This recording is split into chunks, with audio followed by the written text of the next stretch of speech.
مسئله سوم اقسام الصیام، قسم‌های روزه. مسئله سوم قسم‌های روزه. روزه دو قسمت است، بر دو قسم جدا می شود. روزه‌های فرضی که روزه‌های واجب میگوییم و روزه‌های نفلی اختیاری. پس روزه‌های فرضی باشد بر سه قسم جدا می شود. روزه‌های فرضی بر سه قسم جدا می شود: روزه ماه رمضان، روزه کفارات جبرانی و روزه نظر کرده شده.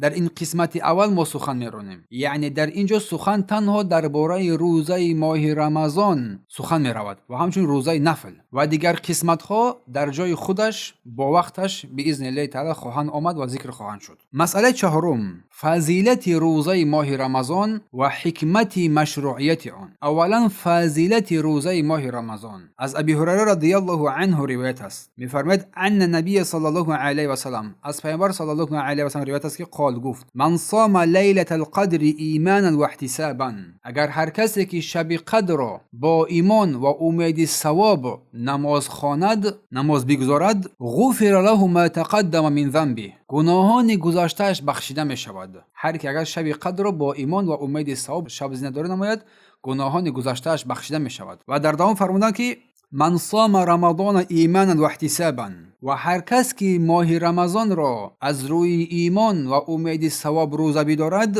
غفر له ما تقدم من ذنبه، گناهان گذشته‌اش نیز بخشیده می شود. روایت بخاری تحت رقم 1901 و مسلم تحت رقم 760.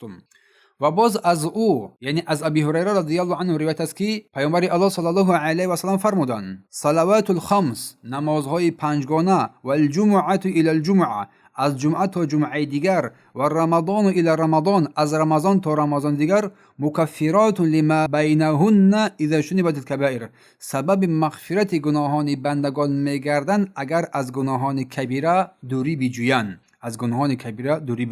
این بعضی از فضیلت‌های روزه ماه رمضان است، در حالی که فضیلت‌های روزه ماه رمضان خیلی بر کثرت زیاد هستند. دوم، حکمت مشروعیت روزه. الله سبحانه و تعالی روزه را با حکمت‌ها و فایده‌های زیاد شرعی، مشروع، یعنی جایز و روا و فرض گردانده است. از جمله اولا تزکیه و پاکسازی نفس و دور کردن اخلاق بد و عادتهای زشت، زیرا روزه راههای شیطان را در بدن انسان تنگ میکند، نمیگذارد که انسان مورد وسوسه قرار بگیرد. روزه انسان را از دنیا و شهواتهای دنیوی بیزار میکند، دور میسازد و در آخرت از نعمتهای آن یا که به نعمتهای جنت و بهشت هوسمند میگرداند. و روزه انسان را با رحم کردن به مسکینان و احساسات نیکو، احساسات دردی آنها را در قلب تو وادار میکند، زیرا روزدار طعم گرسنگی و تشنگی را هم میچشد. و غیر از حکمت‌های بزرگ و فایده‌های زیادی هم این روزه دارد که بعضی از آنها در اینجا ذکر می‌گردند.